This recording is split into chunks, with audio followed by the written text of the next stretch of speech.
Hello and welcome to the very first episode of Rachel Reviews Board Games. As the name implies, I'm Rachel, and today I've got a board game with me that got kind of a more meh response for some of the more established video reviewers. And I love this game, and it's the 2012 Spiel des Jahres winning, Donald X. Vaccarino designed Kingdom Builder by Queen Games. Now, you might recognize the name Donald X. Vaccarino from his more popular series, Dominion. And this has many of the same characteristics that make Dominion such a great game. It's got a very modular setup, and it's very different from game to game. Some other people have said it's not, but I disagree. I actually like this game a little better than Dominion. I like them both, but this game really takes the cake for me because it's a game, first of all, a quality that most gamers don't like, but I do. It's very punishing. If you make a mistake early on, you're not going to be able to do anything throughout the rest of the game. You have to plan ahead. Also with this game is that I like a lot about this game is that there's very much a timing idea in here about, when you do certain things. At what point do you keep going for abilities, and when do you switch over to trying to get the most points. Another feature that I really like is the puzzle aspect of it. The fact that you have these scoring conditions that change from game to game, and sometimes they're very synergistic, and sometimes they're not. So the puzzle is, let's say you didn't have any restrictions about where you place settlements. Where would you put them, considering the win conditions, and then also thinking from there, how are you going to place them the most efficiently on the board. So this game really hits on all cylinders for me. I mean, it's 2 to 4 players. It plays in under an hour. It actually says 45 minutes on here. And when you have more experienced players, it takes less. And if you have people with AP, analysis paralysis, it takes a little more. But it really hits a sweet spot for me. The idea that it's kind of filler, but at the same time, it's substantial.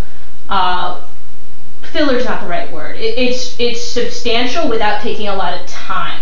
It definitely can be a brain scratcher at times, particularly the better you play it, the more of a brain scratcher it becomes because you create more opportunities for yourself throughout the game if you're better at it. So without further ado, before I go on and gush, I'll open up the box, show you what's inside, and tell you how to play, and then also conclude with my final thoughts. So here you can see Kingdom Builder set up for 2 players, and considering I'm using my cell phone camera, I don't think it's doing justice to the fact that this game is actually very aesthetically pleasing in my opinion. I mean, it's very abstract in terms of its the idea behind it, but I really like that even if it's just like a skin over the game, putting something that is as aesthetic as terrain types throughout.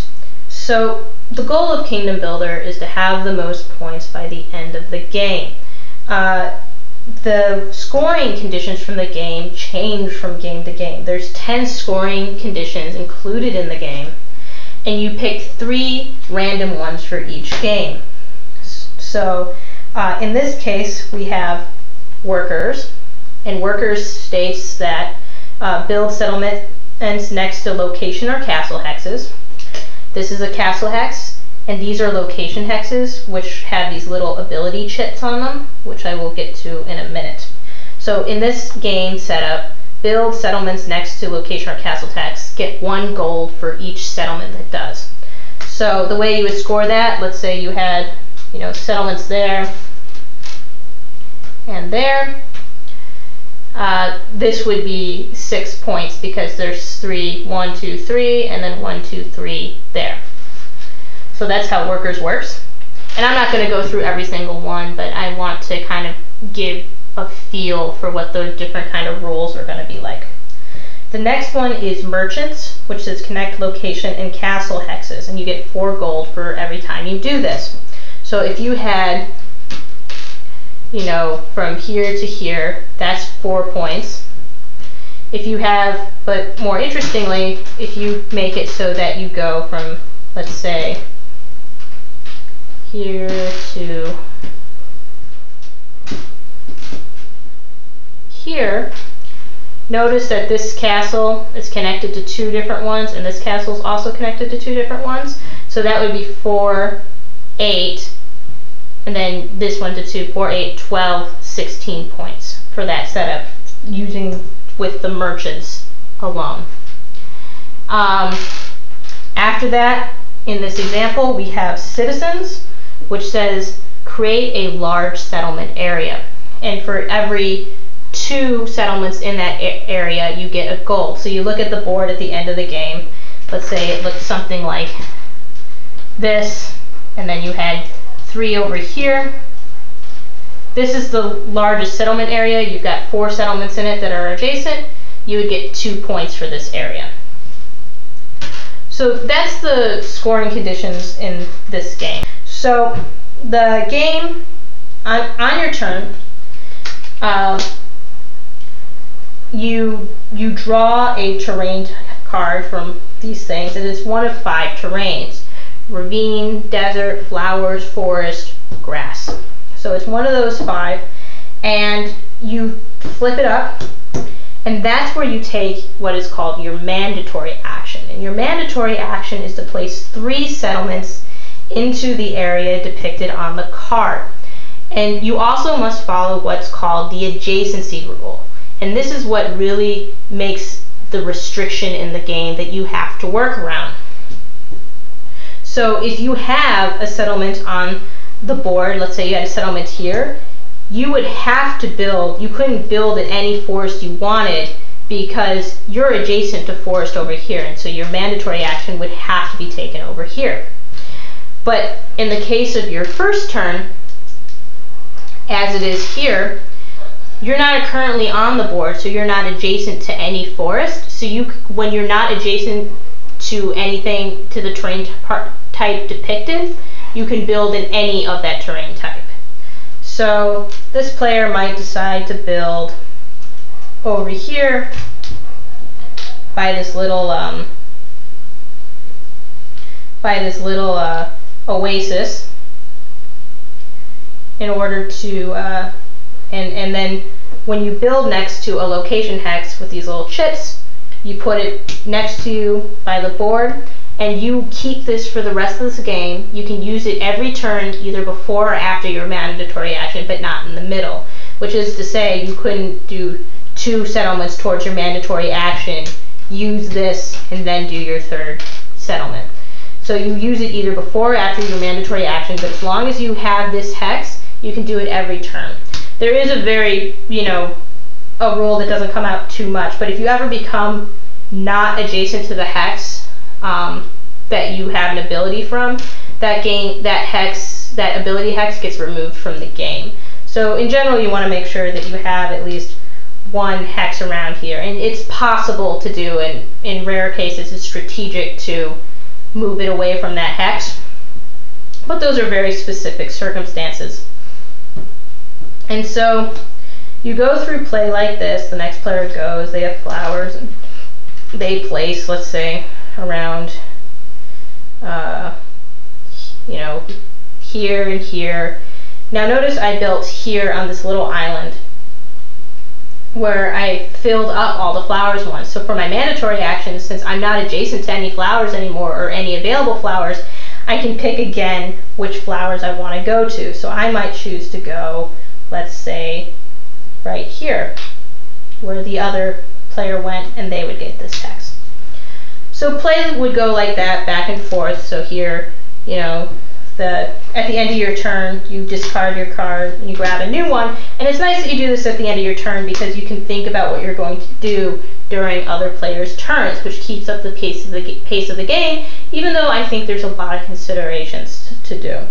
So the next player would just draw their card. In this case, they've got ravines. They look at the board, they say, am I adjacent to any ravines? They are not, so they can choose where they want to go on the board. But they also have this ability hex that lets them build on any desert they want. So they take one from the supply to build on their desert before they get stuck into going into ravines. So they take one from their supply, they build at the paddock over here, and they grab that. and that goes part of their supply, and then they choose to do their mandatory action over here to get the bow. So you can see how you're kind of developing your ability to manipulate the board over time. Even in 2 turns, this player has already made 3 different areas on the board where they're adjacent to different kind of terrains. So it's about setting it up so that you don't have any bad terrain types. And because they just took, you know, the paddock or whatever, they can manipulate it from turn to turn to what is most useful for them. So they also have to keep in mind, though, these are kind of far apart, so it might be hard to connect them so that you're making the most efficient merchants as possible, which is the one that connects location and castle hexes. I have been saying kind of loosely, you know, they grab this ability that lets them do this, but for this example, just to see what kind of flavor of abilities that are available on the different boards, I'm just going to go through how to read them. So for this one, normally you can't build on a water hex. I mean, there's no terrain card that lets you do that. So this has a little white hexagon that goes around it.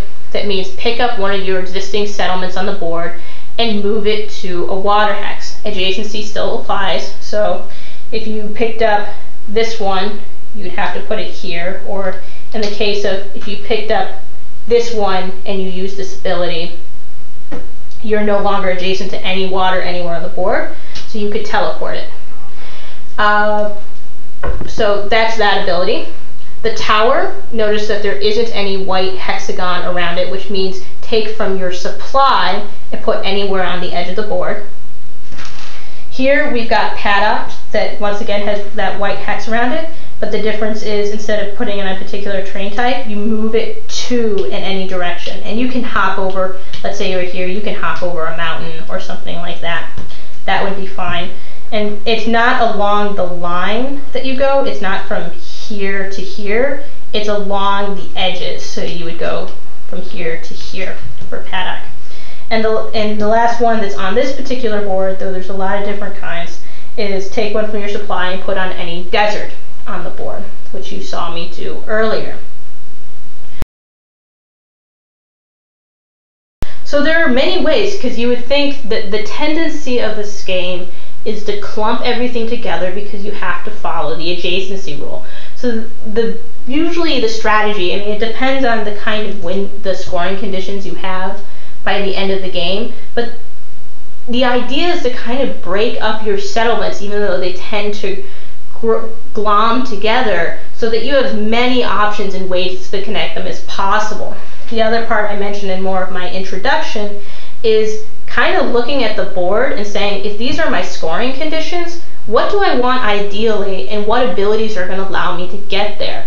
Because I find 40 settlements, even though it goes by quick, it's only a 45-minute game, but 40 settlements is really enough that you can really pick up and move after you've gotten abilities and connect things together and really get some pretty high scores. I mean, I wouldn't say, I hesitate to say the kind of average scores that I get, because it, first of all, it changes very much depending on the score conditions. The maximum score you can get changes very much depending on the scoring conditions you have, but it doesn't really make a big difference because everybody has the same conditions.